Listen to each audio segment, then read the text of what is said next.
74।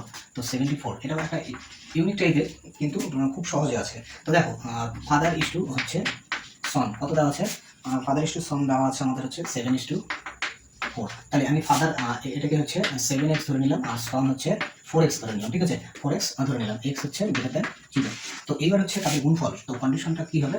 কন্ডিশনটা হচ্ছে তাহলে এর গুণফল মানে 7x ইন্টু হচ্ছে 4x ইকুয়াল টু 6300। তো এক্ষেত্রে আমরা হচ্ছে কত পাচ্ছি? এই 7 দিয়ে কাটাকাটি যদি করি, 7 দিয়ে কাটলে এখানে কত হবে?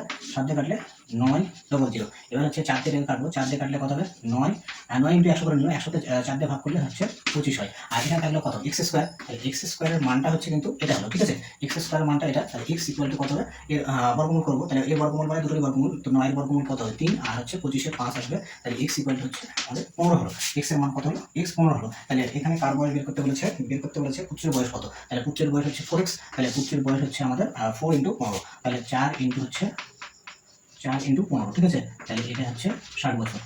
60 বছর আমাদের হচ্ছে পুত্রের বয়স হবে। তো এক্ষেত্রে আমাদের সঠিক আনসারটা হচ্ছে অপশন নম্বর ডি। আশা করি বুঝতে পারলে। তো আজকে এই পর্যন্তই ছিল। নেক্সট দিন আরও এরকম কতগুলো গুরুত্বপূর্ণ ম্যাথ এবং সায়েন্সের কোশ্চেন নিয়ে আলোচনা করব। ভিডিওটি সম্পূর্ণ দেখার জন্য ধন্যবাদ।